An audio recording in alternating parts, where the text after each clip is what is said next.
moi pour le titre. Il a un côté un peu prophétique, la fin du logement.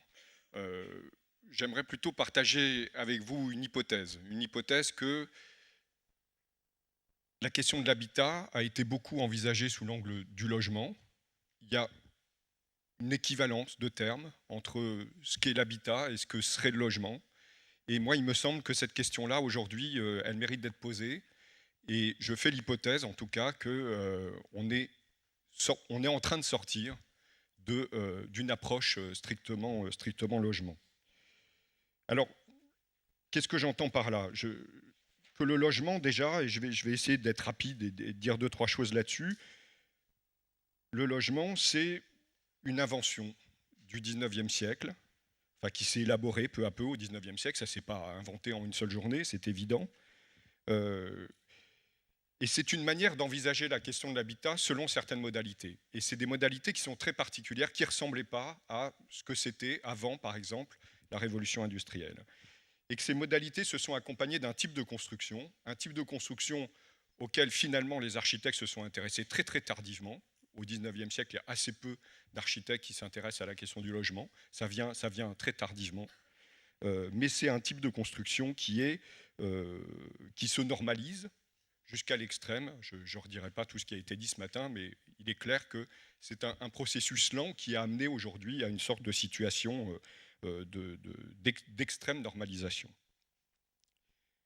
Pourtant, même si ce contexte normatif est prégnant, encore une fois, ça a été dit à de nombreuses reprises ce matin, nous serions en train, c'est l'hypothèse que je fais, en train de vivre la fin de cette période, la fin d'une période où l'habitat se confond avec le logement. Je fais l'hypothèse que le logement est en train de perdre son autonomie et qu'il est nécessaire de l'envisager sous un angle nouveau. Alors, pour prolonger un petit peu ce qui a été dit par le sociologue ce matin, François-Xavier Trivière, le logement, c'est plein de choses. C'est clair que ça évolue, mais de plus en plus, aujourd'hui, c'est autre chose qu'habiter. C'est aussi travailler, c'est aussi se distraire, c'est aussi faire des choses ensemble. Et de plus en plus, il me semble, la fonction du réceptacle logement est en train de s'ouvrir à une multitude d'autres programmes, et on a peut-être un peu tort de l'enfermer dans cette fonction strictement logement. Alors, je vais essayer de dire quelques mots là-dessus, puis après, je parlerai d'un sujet qui me tient à cœur, qui est le sujet des grands ensembles et du devenir des grands ensembles d'habitat, ce qui a été construit dans les années 50 à 70, et essayer de montrer, sous forme de conclusion rapide, parce qu'on n'a pas beaucoup de temps, comment ces quartiers peuvent accueillir aujourd'hui, alors que ces quartiers, c'est la quintessence en quelque sorte du produit logement, c'est l'aboutissement de plusieurs décennies, voire siècles de réflexion sur le logement, et comment ce territoire-là peut aujourd'hui être le porteur d'un vrai renouveau sur la question de l'habitat. Je passerai ensuite la parole à mes amis paysagistes Julia Golovanov et Pierre Vandenbroek, qui raconteront un projet qui se passe dans un grand ensemble, qu'on mène ensemble, et qui posera peut-être sur un plan un peu plus pratique des questions que j'aborde ici de manière un peu théorique. Alors, le logement c'est quoi dans l'histoire? C'est avant tout un espace qui se distingue du travail. Alors, excusez-moi, c'est un côté très caricatural, et on a peu de temps, donc forcément mon exposé sera un peu caricatural, mais pour montrer qu'avant la révolution industrielle, finalement, les espaces de production, les espaces de consommation, les espaces où on dormait, c'était des espaces qui étaient souvent confondus, en tout cas qui n'étaient pas séparés. Et je pense que ce qui marque fortement le logement, l'invention du logement, c'est cette décision qui a été prise à un moment donné que le logement, ça doit être autre chose que le travail. Ça vient avec la révolution industrielle, bien sûr, puisque on sort d'une production manufacturière et on rentre à l'usine. Mais c'est surtout l'idée que, et la crise du logement a été beaucoup abordée sous cet angle-là, c'est cette idée que le logement, c'est le lieu où on ne travaille pas, c'est le lieu qui s'extrait des lieux du travail. Alors ça marche clairement avec l'avènement de l'usine, mais c'est aussi le lieu où on régénère sa force de travail. C'est-à-dire que ce n'est pas complètement indépendant de la question du travail, c'est le lieu où les ouvriers, ceux qui travaillent à l'usine, doivent régénérer leur force de travail. À ne pas confondre avec le logement bourgeois. Le logement bourgeois, qui était repris du logement de la noblesse, d'une certaine manière. Ça a toujours été le logement où on ne travaillait pas. Ça a toujours été le lieu qui était fait pour autre chose que le travail. Bien sûr, on y travaillait, il y avait des domestiques, mais tout ça devait être caché, le travail devait être caché.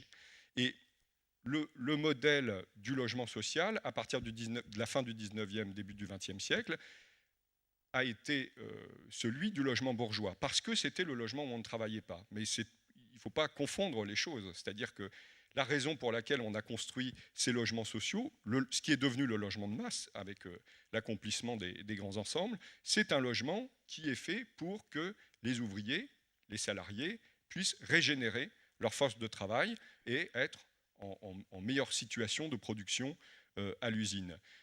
C'est quand même quelque chose d'assez important, c'est-à-dire que le logement, tel qu'il s'est élaboré, les modèles, la normalisation du logement, elle s'est faite dans une idée que le logement, c'est un espace qui s'extrait d'un certain nombre d'autres fonctions qui font la vie urbaine, et en particulier la fonction du travail.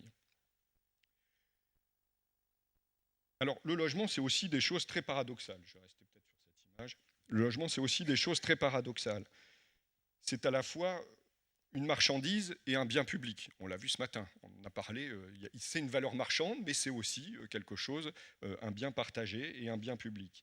Un produit à qui on attribue une valeur de patrimoine ou une valeur financière, et de plus en plus d'ailleurs, et en même temps qu'une valeur morale et éducative. Alors cette valeur morale et éducative, elle est en train de disparaître, mais elle a fondé quand même fortement, d'où aussi l'importance des normes, la question, l'élaboration du logement. On a fait certains logements parce que ça avait une valeur sociale et éducative. Les grands ensembles incarnaient cette idée qu'on allait faire advenir une nouvelle société en créant un confort moderne, en offrant à tout le monde la possibilité d'accueillir, de s'installer dans un logement standardisé.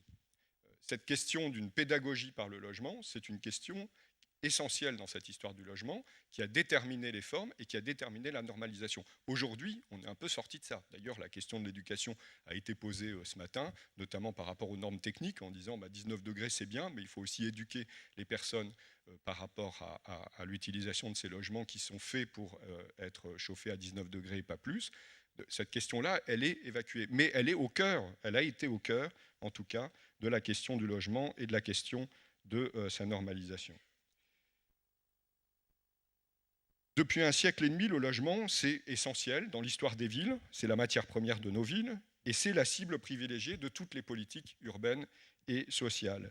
Et en même temps, ces politiques urbaines et sociales, ça a été rappelé ce matin, se sont attachées à une unité en particulier, qui est l'unité de la famille. D'où ce modèle standard, élaboré à partir de la fin du 19e siècle dans le logement social, c'est le modèle du 3 pièces, et en gros, tous les produits logements sont en quelque sorte un dérivé de ce modèle du 3 pièces. Ce qui fonde le modèle du 3 pièces, c'est bien évidemment la famille. Le logement est ainsi devenu un lieu d'identité, un lieu de ressources, mais aussi un lieu d'ancrage citoyen. L'adresse, pour exister en société, il faut disposer d'une adresse et donc d'un logement. Mais c'est aussi un vecteur de ça a été, j'en parle au passé, un vecteur de sociabilité, puisque c'est par le logement qu'on peut avoir des voisins, et que toute cette vie sociale, fondée sur une certaine idée du voisinage, a pu se faire. Donc le logement, ça a longtemps été une sorte de dénominateur commun, indispensable pour exister en société. J'ai envie de dire comme l'a été le service militaire, notamment. Alors aujourd'hui, on vivrait... il y a quelques signes qui montrent un peu la fin de ça. On en a évoqué un certain nombre ce matin sur le devenir de la famille. La famille a changé. Le produit logement, fondé encore une fois sur ce modèle du 3 pièces et de ses dérivés, a perdu un petit peu de sa signification. Mais au-delà de ça, on voit aussi que finalement la vie s'allonge et que la portion de vie que l'on passe dans un logement est de plus en plus réduite. Et tout ça au profit d'un certain nombre de services, de nouveaux services, qui sont des services où on habite. Et des services, ils sont nombreux, c'est la résidence étudiante à la résidence personne âgée, les résidences hôtelières, les résidences travail, enfin il y a un certain nombre d'autres modalités aujourd'hui d'habiter qui sont en train de se répandre, qui ne sont pas nouvelles. Hein. Les résidences étudiantes, ça a toujours existé, les résidences pour personnes âgées également, les foyers de jeunes travailleurs, il y a une vieille histoire des foyers de jeunes travailleurs. Dans toutes les cités patronales, il y avait, ça s'appelait souvent le bâtiment des célibataires, mais c'était l'ancêtre du foyer de jeunes travailleurs, qu'on appelle maintenant résidence sociale. Enfin, il y a une histoire de ça. Mais ce qui change, ce qui évolue, c'est que les modèles qui apparaissent, c'est des modèles de services. C'est-à-dire que c'est des bâtiments qui sont conçus comme des services et qui de plus en plus s'émancipent du modèle original qui est le modèle du logement. Longtemps, je me suis intéressé moi à cette histoire des grands ensembles en particulier, le modèle du logement dans le grand ensemble, ce modèle de logement égalitaire, c'était le modèle pour les résidences personnes âgées, pour les foyers de jeunes travailleurs, etc. Il y avait à peu près la même fonctionnalité de rassemblement qui était prévue dans l'ensemble de ces dispositifs. Aujourd'hui, de plus en plus, le logement, ces logements-là, sont assimilés à une forme de service.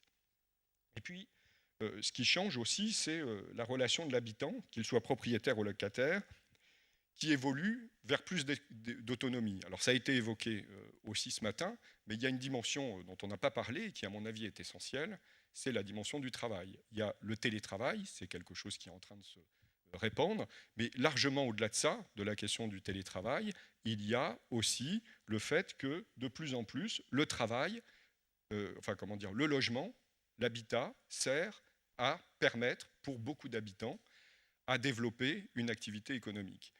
On est de plus en plus dans un certain nombre de pavillons, dans un certain nombre de quartiers qu'on peut connaître. C'est souvent plus dans les pavillons que dans les grands ensembles. J'anticipe sur ce que je vais dire tout à l'heure. On voit que les garages, les jardins, etc., ça sert souvent à développer une activité économique. Un peu à la manière des faubourgs qu'on avait encore au 19e et au 20e siècle, et qui permettait pour beaucoup de familles, à partir du logement, à partir de l'espace du logement, de pouvoir élaborer, de pouvoir s'insérer économiquement dans la société. Et de plus en plus, le logement, par défaut d'une certaine manière, est en train d'acquérir cette fonction. De plus en plus, l'identité, même si on a dit un peu le contraire ce matin, l'identité et l'ancrage citoyen sont de moins en moins dépendantes finalement de la question du logement. Il y a un objet nomade dont on a pu parler, l'adresse mail qui devient de plus en plus importante que l'adresse physique, l'adresse postale. On habite aujourd'hui autant une adresse mail qu'une adresse postale, mais on peut dire, bien sûr, on a toujours besoin d'un toit, tout ça n'est que anecdotique. Moi, je pense que c'est quand même un symptôme d'un certain affaiblissement de la capacité du logement à marquer son adresse au sein de la société.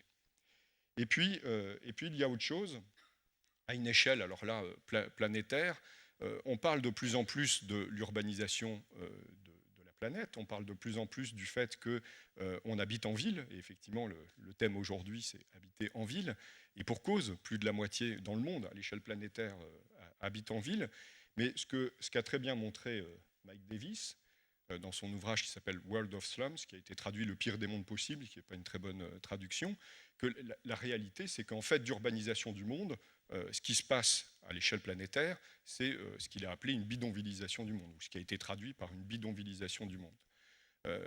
La réalité, c'est que la crise du logement, aujourd'hui, à l'échelle planétaire, a pris une telle ampleur que la question de l'urbanisation, c'est la question d'une résolution d'une crise du logement à une échelle comme on ne l'a pas encore connue. Même celle terrible qu'on a connue en France dans les années 50 n'est pas à la hauteur des enjeux qui se posent aujourd'hui à la planète entière. Et ça me paraît une évidence, si on regarde les quelques personnes qui ont commencé, qui travaillent aujourd'hui sur ces questions des bidonvilles, de régénération de ces quartiers, que les outils qui étaient ceux du logement, qui ont permis de résoudre, notamment en France par les grands ensembles, la question de la crise du logement, ces outils-là ne fonctionnent plus ou ne sont plus opérants. Et qu'il y a sûrement d'autres manières aujourd'hui d'envisager la question. Et moi, il me semble qu'une des manières, c'est de réfléchir à comment sortir de l'autonomie du programme logement et comment imaginer que la question de l'habitat peut se greffer à d'autres questions, qui sont des questions économiques, qui sont des questions de territoire, des questions d'enjeux liés aux loisirs, notamment avec une certaine économie du tourisme, mais en tout cas sortir de ce programme, de cette idée que le logement, c'est forcément le lieu où on ne travaille pas, et qui est, au bout du compte, encore la manière dont on a d'envisager le logement aujourd'hui. C'est bien, il y a un chronomètre, donc je peux suivre. Donc j'ai fait 11 minutes, donc il me reste quelques minutes pour parler de la question des grands ensembles. Oui, peut-être avant, il me semble qu'il y a quelques dispositions qui nous préparent déjà à cette question d'une évolution possible d'une manière d'envisager la question du logement. Le développement des démarches de type do-it-yourself, dont on parle beaucoup en ce moment. L'affaiblissement des distinctions entre mobilier et immobilier, qui est une vraie question sur laquelle travaille notamment Patrick Bouchain, qui a des propositions très intéressantes, il me semble, sur ces questions d'abolition des distinctions entre immobilier et immobilier. Et puis une multiplication, je l'ai évoqué rapidement, des extensions du logement destinées à accueillir une activité économique, voire la transformation des immeubles eux-mêmes en outils de production, recyclage des déchets, d'énergie, tout ce qu'on raconte autour des smart grids, mais qui est une hypothèse qui a été prise très au sérieux, que pousse très loin l'économiste dont on parle beaucoup en ce moment, qui s'appelle Jeremy Rifkin, qui a écrit cet ouvrage que je trouve très important, qui s'appelle La troisième révolution industrielle. Et dans cette troisième révolution industrielle, il replace de manière très claire la question du logement dans une dimension économique horizontale qui est extrêmement intéressante, il me semble. Alors la question des grands ensembles, je la trouve intéressante parce que c'est la quintessence du produit logement. C'est-à-dire qu'on a fait les grands ensembles pour justement sortir les habitants de leur dépendance à la question du travail. On a créé un logement égalitaire, c'est à la fois un réservoir de main-d'œuvre, mais en même temps, Jean-Patrick Fortin, l'architecte Jean-Patrick Fortin l'a très bien montré dans un ouvrage qui s'appelle Les grands ensembles, l'espace et ses raisons. C'est une architecture égalitaire. La conception de cette architecture a été faite pour que, pour cette politique d'effacement des marqueurs sociaux. Mais et c'est une des caractéristiques fortes quand même des grands ensembles, aussi un habitat qui a été fait avec d'immenses espaces verts. L'idée, c'était de resserrer, en quelque sorte, les logements au sein de barres, de tours, de manière à libérer le sol pour pouvoir le consacrer à des choses qui étaient au départ très généreuses, mais très abstraites en même temps, hein, qui étaient l'air, la lumière, la nature. Et donc on a hérité d'un certain nombre de logements, d'un grand nombre de logements, qui aujourd'hui nous encombrent d'une certaine manière. Les enjeux de la rénovation urbaine sont extrêmement importants, mais un des principaux sujets, en quelque sorte, c'est le devenir de l'espace vert. Parce que ces espaces verts, en gros, depuis 50 ans qu'on a construit ces grands ensembles, on n'a jamais trop su quoi en faire. La générosité initiale a vite été contredite par le peu d'usage qui était autorisé sur ces espaces verts. On ne peut pas y faire grand-chose.